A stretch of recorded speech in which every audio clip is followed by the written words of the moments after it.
Hello there, lovely people. It's Alex from Nintendo Life here, and today it is time for us to review Crysis Remastered on the Nintendo Switch. This review was originally written by the excellent PJ O'Reilly and has been adapted for video by me. But anyway, that's more than enough waffling. Let's dive right into things.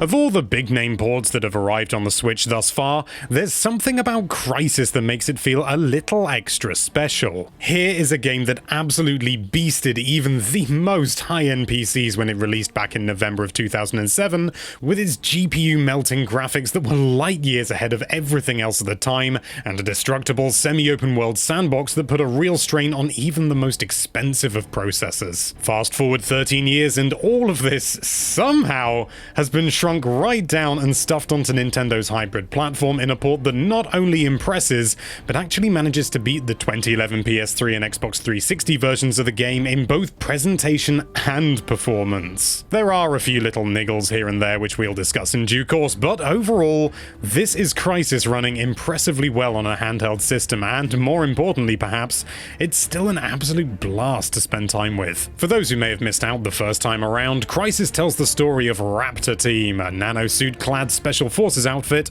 sent on a covert op to the fictional islands of Lingshan when an American team of archaeologists send a distress call alerting the government that they found something otherworldly, whilst also being encircled by invading North Korean troops. Taking control of main protagonist Nomad, players blast into battle in a super-powered exosuit that enables them to jump incredible heights, punch their fists through walls, toss trees, fling heavy objects, and indeed enemy soldiers, as well as being able to switch into an armor mode that soaks up heavy weapons damage, and stealth that gives them Predator-style camouflage all in one little suit. Utilizing all of these skills and a plethora of punchy weaponry, Nomad embarks on a bombastic Michael Bay-esque rampage across Lingshan in an effort to rescue the archaeologists, secure whatever it is they found, batter the North Koreans, and deal with a frosty alien threat.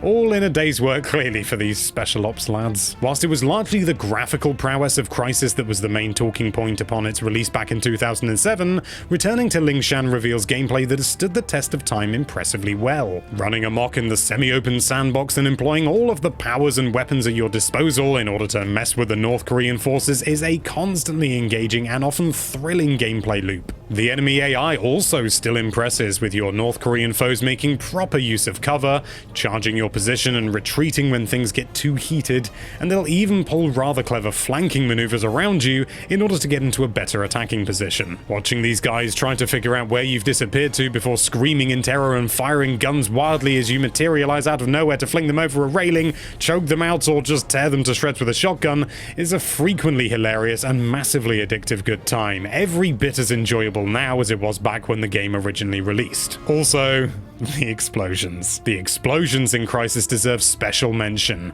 The way they rock the screen, tear nearby buildings and foliage to pieces and temporarily blur your vision, they honestly might still be some of the best explosions in a game to date. Things do taper off, unfortunately, towards the third act as the alien enemies start to take center stage, because this is a game that really is best when you're tooling around on sunny beaches and through dense jungles, making fools of your human foes, and in comparison, the extraterrestrials, they just aren't as engaging. Still, the story does manage to hold up and keep things interesting right through up to the grandstanding final battle at least. Everything also feels pleasingly streamlined and slick in comparison to more modern single-player shooters. You'll blast your way through this campaign in around 10 hours, and there's a refreshing lack of bloat to it. No time wasting or attempts to artificially beef up proceedings by having you run a ton of pointless side quests or hoover up millions of collectibles from every nook and cranny of the island.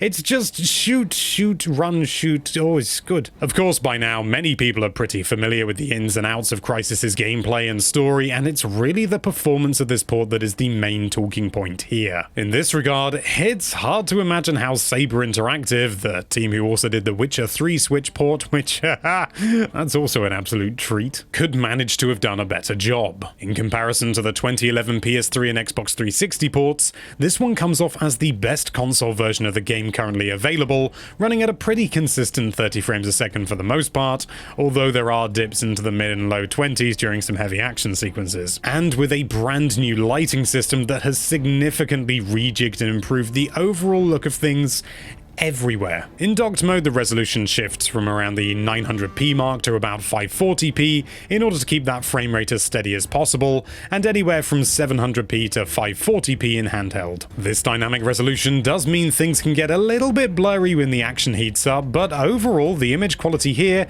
is remarkably clear, much more so than we've seen with the likes of Doom and even the Witcher 3 port, at least before that patch came out, and oh my god, that made it amazing. There are a few little niggles here and there, however, with consistent hitching every time the game autosaves as you move into a new area or complete an objective. You'll also notice quite a lot of foliage pop in whilst driving a vehicle or running flat out across the scenery. Distant enemies can also be a little hard to make out in handheld mode, and most importantly of all, we did experience a handful of crashes back to the Switch home screen during just general gameplay. Apart from those problems though, this is still an impressively smooth and good looking version of Crysis, with none of the performance problems we've listed really impacting in any huge way, at least when it comes to our general enjoyment of the game's campaign. Saber Interactive has also seen fit to include those all-important gyroscope controls for fine-tuning your shots, and between this and the game's aim assist, the whole thing controls well and feels slick even on the system's default Joy-Con controllers. Blasting through Crytek's seminal shooter 13 years later has been an absolute ball, and this really has to go down as one of the most impressive Switch ports to date,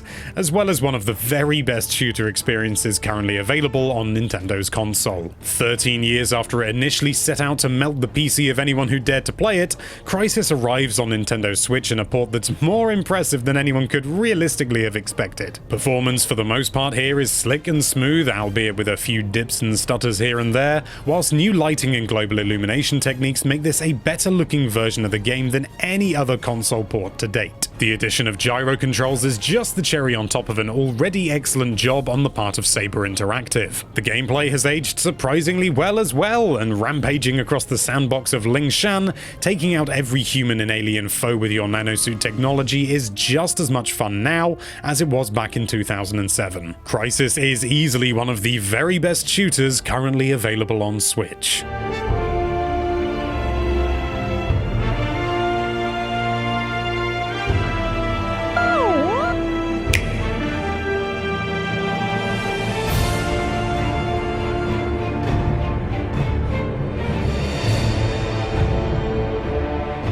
You've reached the end of the review, and you know what that means. Yes, it's time for Alex's personal thoughts. What a surprise. Overall, I largely agree with PJ about this game. It is just so impressive that this game is running on Switch as well as it does.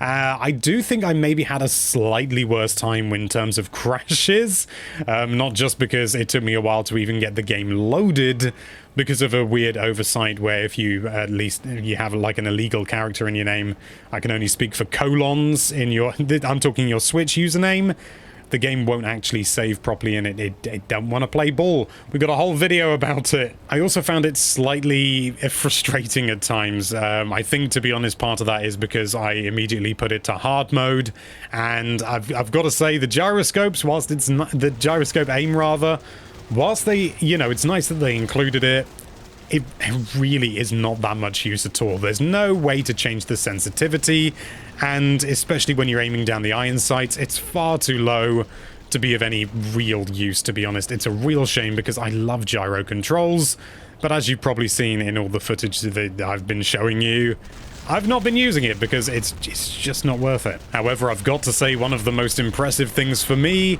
is the enemy AI. I mean, my god, this is impressive even today.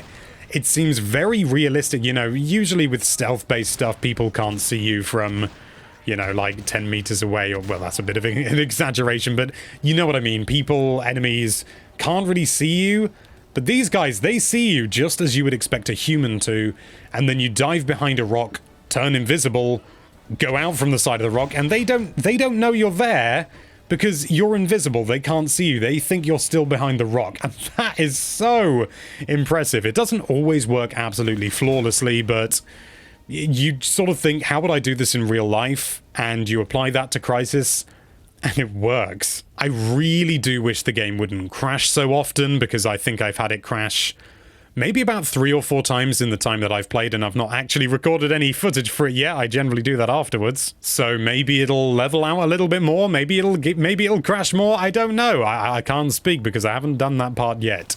I'm hoping that a patch in the future will sort that out, and indeed also sort out the issue with your username not being able to have a colon in it. But otherwise, this is just, it's so impressive, and I'm constantly surprised at what people are able to get running on this thing, especially when you consider that this is, you know, when you see inside a Switch, it's like all battery. If you like what you see and you like your shooters, I can easily recommend this.